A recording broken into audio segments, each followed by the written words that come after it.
Most of the time when you're dealing with a gas, you find that it's not just one gas all by itself. Usually you have lots of different gases that are mixed together. Like a lot of times when you talk about air, okay? Air is not like you look at the periodic table. Where's air on the periodic table? It's not on the periodic table because air is just a mixture of a whole bunch of different gases. Air's got oxygen in it, it's got nitrogen in it, it's got some water in it, it's got some carbon dioxide in it, it's got lots and lots of different gases. So, most of the time when you deal with a gas, you don't just have one gas, you've got a mixture of a whole bunch of different gases. But remember, one of the things that we talked about when we talked about the ideal gas equation is we said, remember that crazy equation that was like, hey, if you're talking about a real gas, use this equation. But an ideal gas, there was two things we had to consider. Number one was that the molecules weren't attracted to each other. Number two, we acted as if the gases don't take up any of the space in that container. And so when you have multiple gases together and you're talking about the pressures of those gases, you treat it as if each gas were in that container all by itself. So, for example, the total pressure of a mixture of gases is just equal to the sum, meaning you add, of the pressures that each would exert if they were present alone. Okay, and each of those individual pressures are what are called partial pressures, and it's known as Dalton's law of partial pressures. So if you got a mixture of multiple gases in a container, to get the total pressure, you take the pressure of one gas, and again, you act like that gas is all by itself, because remember, we pretend like the gases don't take up any space. And then you could get the pressure of the second gas and the third gas, etc. Okay, you could also do the same thing with moles. To get the total number of moles, you could take the moles of gas A, you could take the moles of gas B and add them together, and C, or however many gases there are, you can add up the moles also at the same time. Okay, so again, this can also be applied to the number of moles. To find the moles of a gas, let's use xenon as an example. So let's say we have a mixture of a whole bunch of different gases. To figure out the pressure of xenon, you would use just the moles of xenon times R times T divided by V. Okay, now let's look at this example, then we'll talk a little bit more. So in example 1, it says a gas mixture made from 6 grams of oxygen and 9 grams of methane. CH4 is methane. So you've got two different gases here. You've got 6 grams of oxygen and 9 grams of methane. They're both put into a 15-liter container at 0 degrees Celsius. And then A says, what is the partial pressure of O2? Now note, this is pretty important right here, that notice the use of the term partial pressure. Because if I'm looking at partial something, I think it's not the whole pressure.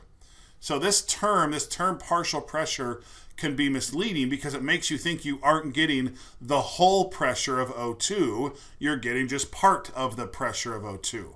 But really, you are getting the whole pressure of O2, but what you are getting is you're getting a part of the total pressure. So when they say what is the partial pressure of O2, what they really mean is in that whole mixture of gases, what's the pressure just due to the oxygen? Okay, so they use the term partial pressure, even though they really mean what is just the pressure of oxygen in that container. So to get the pressure of oxygen, of course, we just use the oxygen, which means what do we do with the methane for this part? Nothing. Okay, the methane's not involved in this part of this question at all. If they want the partial pressure of just the oxygen, we just use the oxygen. So I convert my 6 grams of oxygen to moles using the molar mass of oxygen. So there's my moles of oxygen. And then like that xenon example up there, the pressure of O2 is equal to the moles of O2 times R times T over V. So that is the total pressure of O2, which again, remember, we call the partial pressure because it's part of the total pressure of the whole thing. Okay, now to get the total pressure, there's a couple different ways you can do it. Remember, we talked about this before. You can get the pressure of each of the individual gases and add them up, or you can get the moles of each of the individual gas and add them up and then solve for the total pressure. So a couple of different ways you can do this. In this one, I got the moles of methane. So I took those 9 grams they gave us in the problem. I converted to moles, and then I used PV equals nRT to find the pressure. So this is my pressure of methane. Here, back up, here's my pressure of oxygen. So to find the total pressure in the container, look what I have to do. I have to add those two together. And then I get the total pressure in that container. Okay, example number 2. What's the total pressure exerted by a mixture of 2 grams of hydrogen gas, and hydrogen gas is H2, and 8 grams of nitrogen gas is N2, at 273 in a 10-liter container?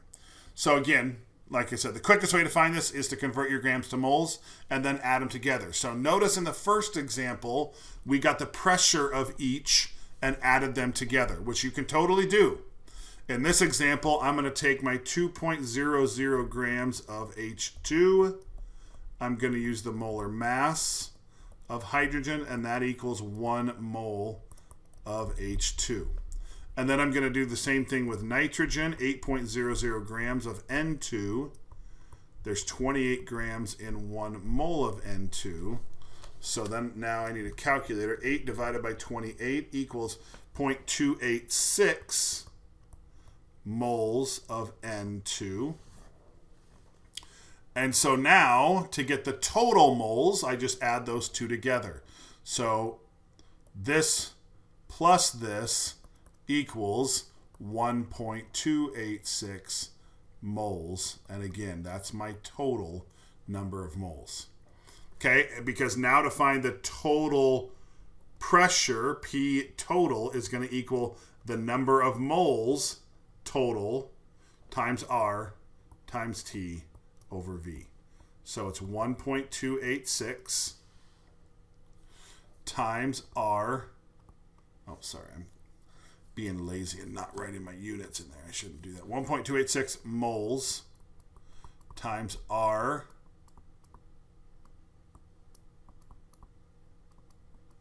times the temperature. What was the temperature? 273.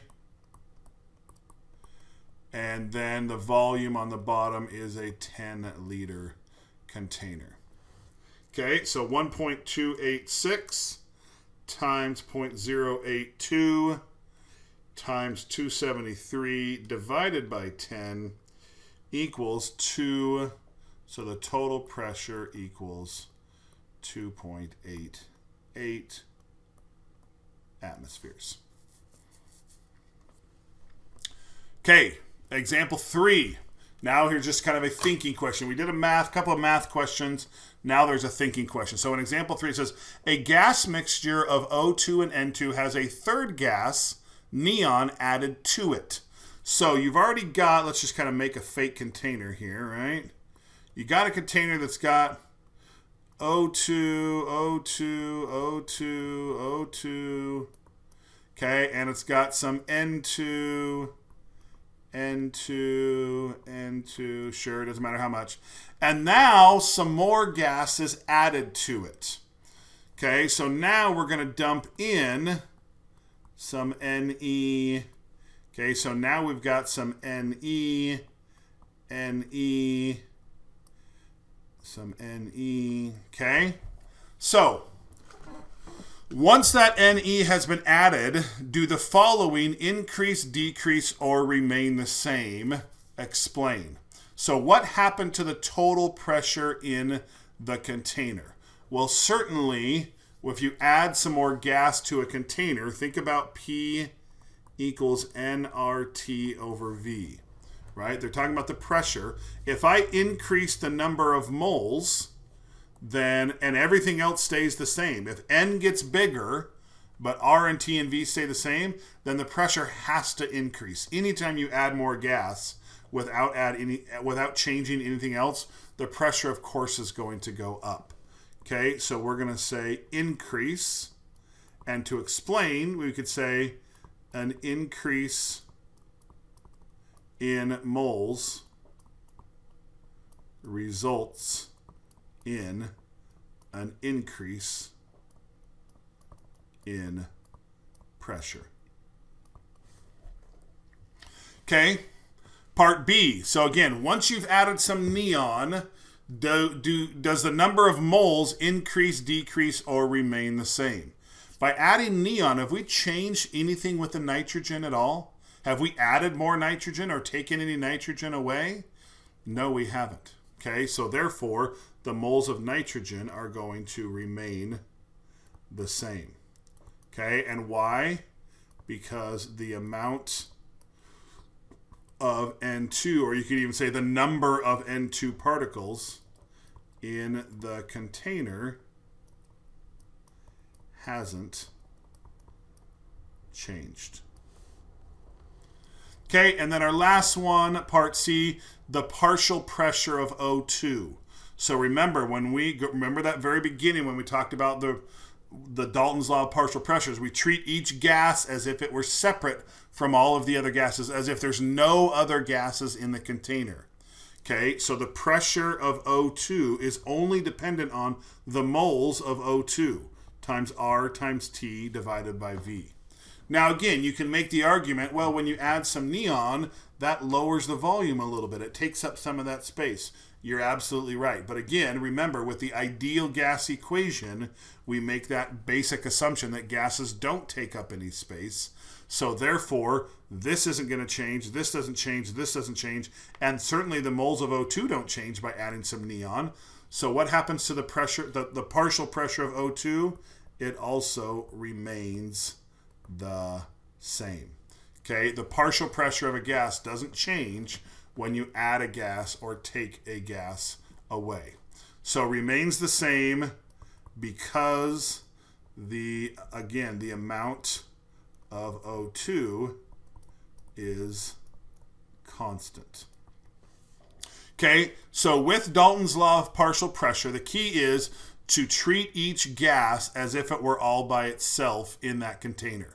Okay, but then if you need to get the total pressure or the total number of moles, then you can add them up. Okay, but again, you treat it as if each gas as if it were present alone in that container. So when they talk about the partial pressure of a gas, it's like that gas is the only gas in that container, and only concern yourself with the other gases when they ask about them, or they ask about, what's the total pressure or total number of moles in that container.